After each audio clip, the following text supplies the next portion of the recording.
Lokniti CSDS does the most respected surveys across India on various themes linked to politics, demography, social change, and their post-poll analysis are remarkable. And at a time when the Election Commission of India and the special intensive review which they are doing in Bihar is under the floodlights, there's scrutiny, there's opposition attacks on it. The CEC has come out to defend himself and counterattack the opposition.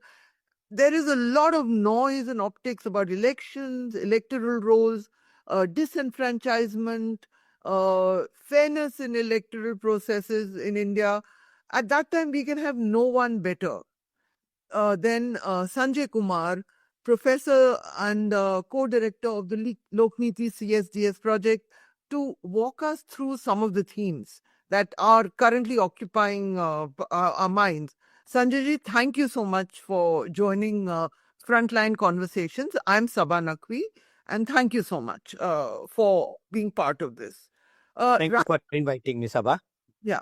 Right now I'm going to actually jump straight into the data because you have your Lokniti CSDS has just published 2 detailed reports over 2 days in the newspaper, in the Hindu, which are detailed, which give you very detailed data, which basically says one thing, that people do not have documents to the way they are being demanded by the Election Commission of India in Bihar, in the Bihar intensive review, which is then going to be rolled out presumably over the rest for the rest of India. Now, I just want to make this clear for those who are watching us. Your survey is done in Uttar Pradesh, India's most populated state, in Delhi, the national capital, in West Bengal, which will have elections next year, Assam, Kerala, and Madhya Pradesh.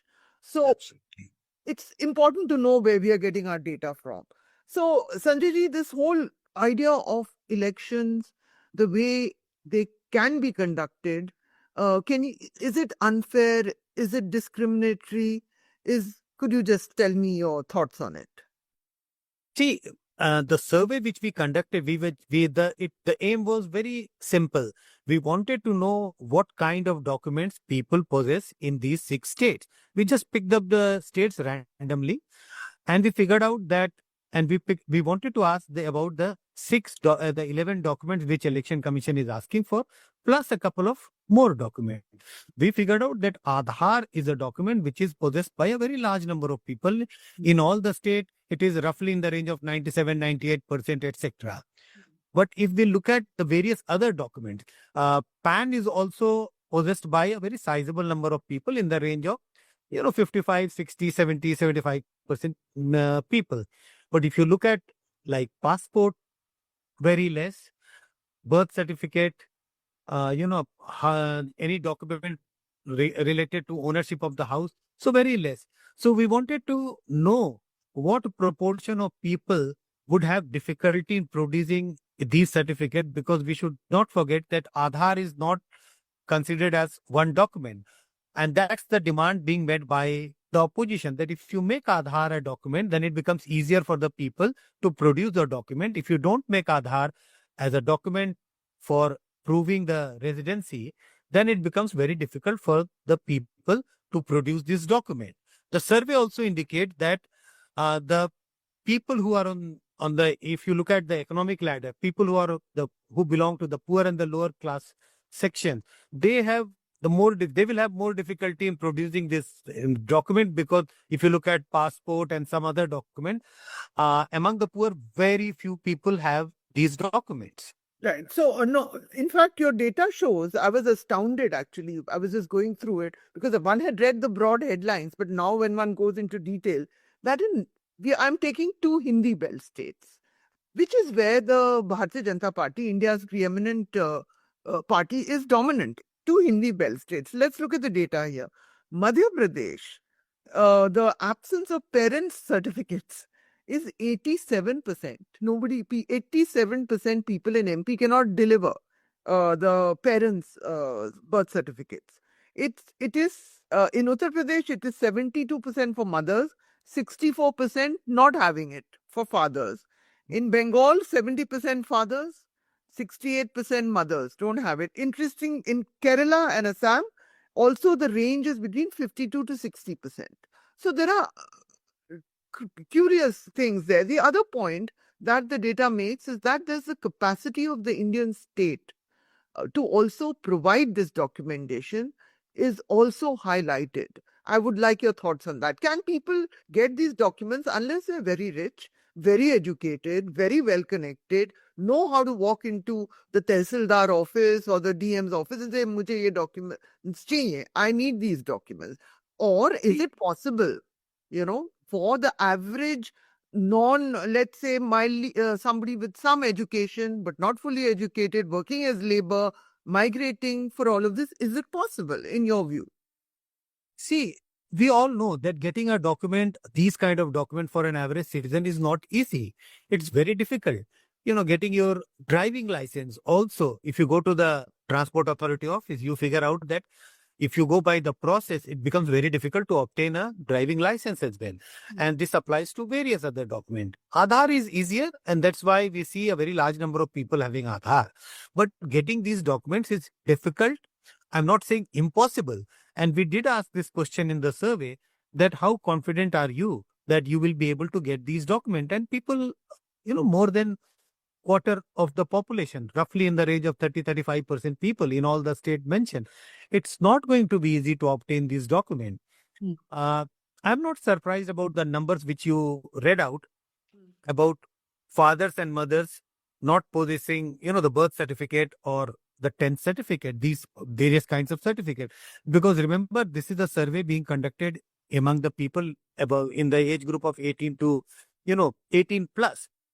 So a very large number of those voters whom we have surveyed, their parents do not possess the birth certificate because they would have taken, they would have born much earlier, and that was not the time when people used to, have the birth certificate. This has become more useful in the last 15, 20, 25 years. Yes. Before that, people generally, there was no practice of having a birth certificate. Even my parents, they have passports, ironically, but I asked them randomly, "Do you have birth certificate?" They look blank. But that's why there is a unique class bias. There's a class. Passport, the possession of passport or having a passport is very high, relatively higher among people belonging to the upper class compared to those who belong to the poor class. In fact, I'd just like to add one thing, Sanjay ji. The birth certificate is an odd thing because I've had in my home a tribal lady from Jharkhand. She's lived with me for 26 years, virtually raised my daughter. She does not actually know her birth date. Like a lot of, there is no ideal concept of a birth date, just that she was born. And of course, I have ensured that she has an Aadhaar and everything, living with me. But I'm just saying that in passing. So that is very... No, you are, Sabha, you are referring to one lady who works with you, but there are very large number of people in this country who don't know their date of birth. Exactly. Imagine a situation how we can expect them to be having a birth certificate. So birth certificate is not a very normal document which people have in this country. So in that case, then Aadhaar, in your understanding, and you have been doing surveys for many years, you have been analyzing social groups, their choices, different demographics, and so, so in your view, is there any option to Aadhaar as an identity to ensure that somebody votes? Sorry, I can put the option to Aadhaar as an ID proof to ensure that all people vote all the time, and that voting in our country doesn't actually stop being in spirit universal franchise, but by those who have documents. The vote, where the document get up. If we go by who can vote and who cannot vote, so the basic requirement is your name should be in the electoral roll, and if your name is in the electoral roll, only that does not allow you to vote. When you go out to vote on the election day, you must be having one of the several documents which Election Commission asks for to establish your identity, that you are the one whose name is mentioned on the electoral roll. So Aadhaar is one of the very popular documents which people carry when they go out to vote on the election day on the polling station.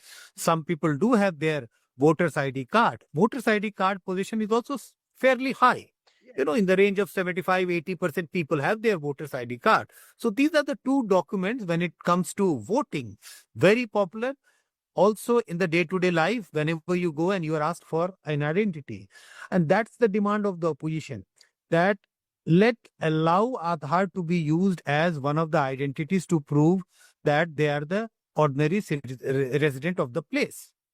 Yes, absolutely. Now, the other most dramatic finding of your survey is the dramatic loss of trust in the Election Commission of India. Now, I want to again explain that in 2019, this is data based on 3 dates.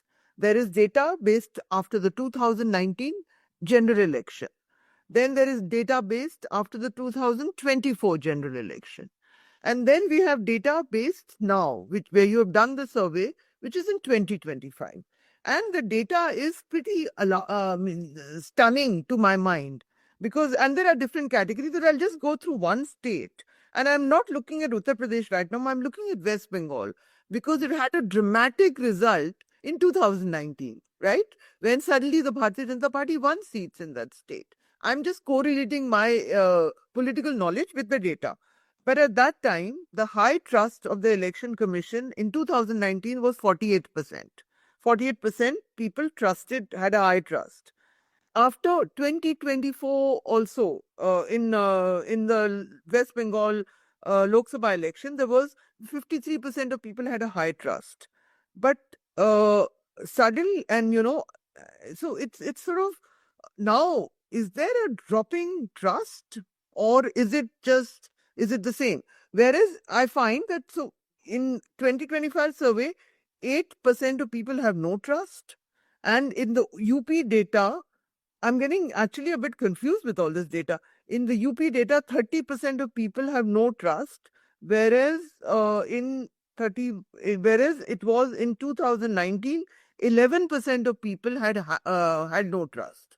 So within the no trust, if you look at the, if you compare the categories, whether you compare the high trust or the no trust, you will see a general trend between 2019, 24 and 2025 in all these states. The people who fall in the category of having very high trust in Election Commission has come down, and people who are showing no trust in Election Commission has gone up. Whether we call it dramatic or not, but there is a systematic decline in the proportion of people who have high trust in Election Commission, and vice versa. Vice versa means proportion of people who have no trust in Election Commission has gone up. And this is applied to all the 6 states where we have done the survey. So why do you think this has happened? Or would you like to hazard some explanation for this? Is it because of some certainly if you see, what has happened is that if you look at, there have been allegations on Election Commission, whether it is about the EVMs, whether it is about violation of Model Code of Conduct, etc. So that, brought down the trust of the people in Election Commission a little bit. But the recent survey, when there are lots and lots of allegations against the Election Commission. And remember, we have done the survey in the 3 states which goes to poll next year, early next year, Kerala, Assam and West Bengal. So people are anxious. People have anxieties about, the SIR being conducted in Bihar. So naturally, their trust in Election Commission has further gone down compared to what it was in 2024 Lok Sabha elections. I think the picture that I get is very, very worrying. And this is not from a political perspective only. It is the idea of disenfranchisement. When people in India start fearing about one thing in which they really did participate. We have not given universal education or universal health, but we did give a universal franchise.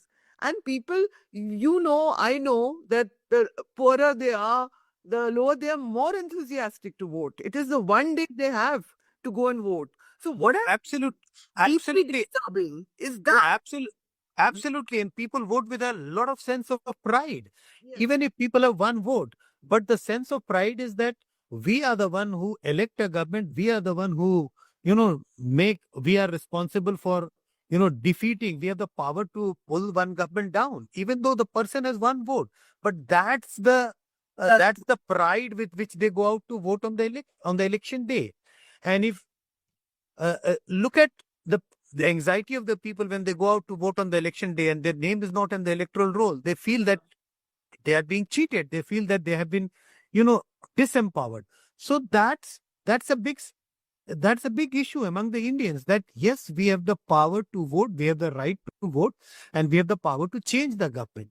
If this is also being taken away for whatever reason, then this is going to be a sad story of Indian democracy. Absolutely. Was the survey done after the Bihar intensive review had begun? All of it? Yeah. The survey was conducted just last week.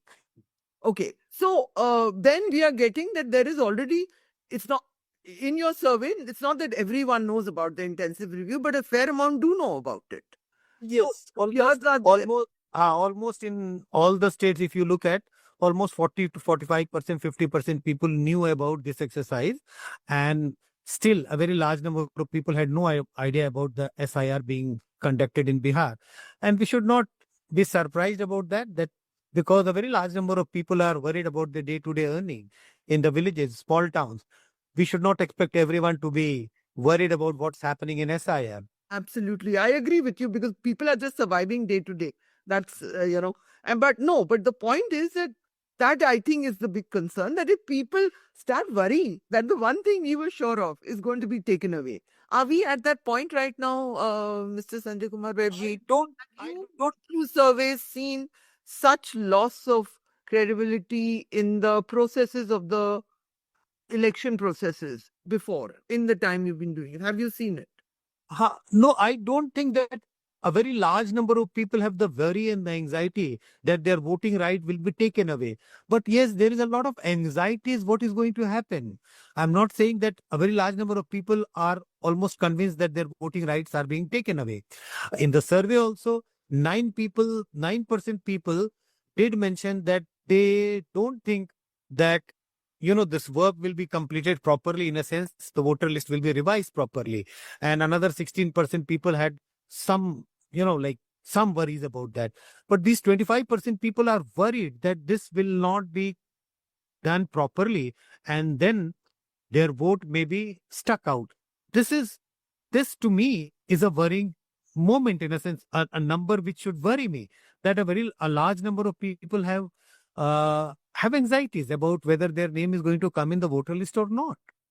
And as someone who studies the structural aspects of elections and the political analysis that follows when the results come out, I want to ask you this. I have always believed that it's always the voter list is where things happen, whether it is to exclude people, it's not on different basis, it's been happening. I was never sure about the EVM story. I mean, I don't know enough about technology or to understand how. Voter lists, I've seen it myself, names being vanished, covering elections. We all know it happens, and it's, but voter additions is the other thing I want to ask you. Have you, with your experience, is voter addition also a feature when parties are in power, then they all try for voter additions, or are some parties better at it? And does it happen? Have you got evidence that it happens? I don't think that I have a very clear evidence about that. But yes, when parties are in power, they are more equipped, well equipped in getting names of the voters added in the voter list. I'm not saying that when the parties work hard for getting names of the voters added in the voter list, these are fake voters. Because at times what happens is that sometimes voters are also lethargic. They don't make effort to go to the offices party and get the form filled, etc. So sometimes the party's workers are proactive. They will come to you, they will give you the form, and at times will also help you in filling up the form. Put your signature, they will collect the forms, and then they will take you to the office to get your name registered. So yes, when you are in power, when the party is workers are in a jubilant mood, if they are in power, when they are enjoying the power, then they work much harder and ensure that names of those voters who are left out of the electoral roll must get added. In that process, it also happens sometime, and these are the allegations which are being leveled by the opposition, that at times names of few such voters who may not be living there are also got added, and maybe these voters come at the time of election and vote, even though they are not living at that place. So the party which is in power, their workers are more equipped, they are more efficient in getting the names registered in the electoral roll. That may be happening. So I think in future elections is the role of the the BLOs, the BLO booth level officers who make the rolls, plus the booth level agents who are the residents of a locality which parties are supposed to nominate. I think the entire focus now comes on to that. Do you think this kind of scrutiny that has happened in the last few months, do you think that is how we are all going to be much more? I cover politics, so I've been knowledgeable. You analyze everything, you go to the field, you know all this, but people are now talking to me about BLOs and BLAs. So I think there is vast knowledge now, So can we just that self-awareness? How do you think that's going to play out? Yes, I think we used to hear about BLOs, but not BLAs. But these days, we see a lot of discussion about BLO and BLAs. I think when the electoral roll will be prepared, next time BLOs and BLAs will be more efficient, and there will be a lot of focus on these two, BLAs and BLOs. There's one more thing I want to ask you. Do you think that some rules were changed to allow the video footage? Now, I walk, if I go into an airport also, videos are taken. So what, do you have a view on that? That video footage should be available to all of us who want to just have greater public scrutiny. What is your view on the video? No, I think Election Commission is right on that, because if you give the video footage to, the people who are asking for that, then it establishes the identity of those who have come out to vote. Remember a situation in different places where maybe there is a boycott call given by some people, some groups. And if you get the video footage out, they can see who are the ones who have come out to vote despite there is a vote boycott call. So I think maintaining the identity of the voter is important, and there are rules about that, and Election Commission is bound to follow those rules. So I don't think it can be given easily and freely to everyone who asks for the video footages. But people can also keep an eye on who's entering the polling booth, stepping out of the polling booth. So the video footage, I feel that when there is so much of queries and suspicion, just to restore trust, that is what, I would disagree with you on this, but, restore trust. And it used to be, why have they stopped it now when certain charges have been leveled? No, the change which has taken place is that earlier the video footage was preserved for up to 1 year.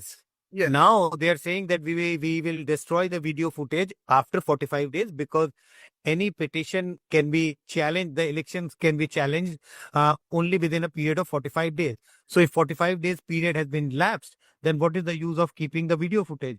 I think when there were a lot of controversies about Election Commission, they could have reverted back to the normal process of keeping the video footage for 1 year. But making video footage available easily to everyone, that could have been dangerous. Yeah, not to everyone, but only when somebody is certified to look into it, has a legitimate complaint. What about machine readable names? That has also been a query. Since you do look at whatever the idea of Election Commission, why is it reluctant to give machine readable names? Can you please explain that to an ordinary person? Machine readable means you can actually do changes in the electoral roll. Imagine you have been given access to a machine readable electoral roll, and you can change your photograph with someone else, and then all the blame will come on the Election Commission. So machine readable means you can do the editing, you can play with the the text or the images on the electoral roll. So that becomes dangerous. So that is the reason. So I'm trying to understand. That's the reason. Whereas the technical aspect. That's the reason. That's the argument offered by the Election Commission. And you think it's a valid argument? It is a valid argument going by the legal position. But okay, the CEC also says that this chief election commissioner has now said this, so it's political, that it's misinformation to highlight discrepancies, and he has asked in voter lists, and especially involving one assembly segment in Bangalore Central, which the leader of the opposition, Rahul Gandhi, held a press conference about, which we are all familiar with. And he has also asked for an apology or an affidavit and all. Do you have any views on all of this that's unfolding? And even as the opposition, Again, it is again, to impeach this easy.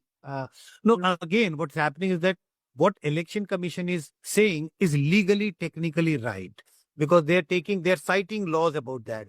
But election commission would have simply said that the allegation which has been made by the leader of the opposition, Rahul Gandhi, we will look into that. We will set up a committee to look into these allegations. We will try to investigate. And if whatever comes out from the investigation, we'll put that out in public domain. If election commission would have simply said that, it would have saved the country from the situation which we are witnessing now. It is an unfortunate situation that on one side it is the opposition, on the other side it is the election commission, and these two are at loggerheads. This is not a healthy situation. This is a very unfortunate situation. And while in that corner, then the Bharatiya Janata Party starts speaking for the election commission, which I think they should not do. They should let the commission speak for themselves, because it makes it even more partisan. I don't know if you agree with me on that. Naturally, because what happens is that when the spokesperson of Bharatiya Janata Party, when they speak, it looks like as if they are speaking on behalf of the election commission. So that could have also been avoided. I think a lot of it comes from the opposition bitterness that many of their complaints about certain nature of speeches, certain complaints and all have not been reckoned during election process. But I know you are running out of time, Sanjay ji, and I see you're looking. I want to know finally from you, do you have any advice for those who will now, unfortunate people such as me and many others will try and read what could happen in Bihar? I've covered Bihar in the past. You, of course, you have done service. What is your advice? What to look for? Because there are now new players. There are so many things. I mean, I know you don't do pre-opinion polls at all. You just do the post-election analysis. But even within that, are there social trends that you would advise for those of us who I think it's too early to think about that because if you go to Bihar these days, there's a lot of talk about SIR and people are actually busy about that. People are making sure that their names are in the electoral roll. I think all this discussion would be more meaningful once the election dates are announced because then people will be in the election mode. At this moment, it is only SIR which is being discussed among the people of Bihar. Okay, so you have no advice. No advice at this moment. No, I'm just telling you to look directionally. There's a new element. There is a well-known political manager also in the play. The old play. Yeah. I think we need to wait for some time and then figure out what to look for. Certainly, a new player is there. So certainly, anybody trying to look at Bihar Assembly election, you need to keep a focus on what's happening, what might happen to the new player. That's one angle certainly. But I think we should still wait for things to unfold in Bihar and then figure out what to look for. Is Bihar not a place where people are some of the most enthusiastic voters? That people really come out and vote? Is one of the states with high voting percentages? No, it's not. No, it's not one of the states with very high voting percentage. Which are the states? May I just ask you which are all the smaller states have a very high voting percent. No, all the states of the Northeast, they all register in the 80s and the 90s, 92, 93%, 88% turnout. Bengal is one state with very high voting turnout. Tripura is one state with very high voting turnout. Goa and other smaller states like Himachal, Uttarakhand. The Hindi heartland states are not very high turnout states like Madhya Pradesh, Chhattisgarh, Rajasthan, Bihar or UP. Tamil Nadu also is a state with very high turnout. Tamil Nadu, huh? Tamil Nadu. Okay. Finally, as I let you go, the final question is, again, I ask you this. Have you ever seen a situation like this? When the one thing we cherish, me, somebody who may not be educated, someone who may be, people just love going out to vote and they're more enthusiastic about it, the less empowered they are in a financial term. So that is what I find tragic, what is unfolding right now. Have you ever come up with any situation like this before? And is this the lowest that the reputation of the Election Commission has sunk in your memory? Sunk would be a too harsh a word to use for Election Commission's reputation, but yes, the data clearly indicates that the trust in Election Commission has gone down if we look at the trust in Election Commission during last 5-7 years. Thank you so much, Sanjay ji. Thank you for Thank you. making time for us.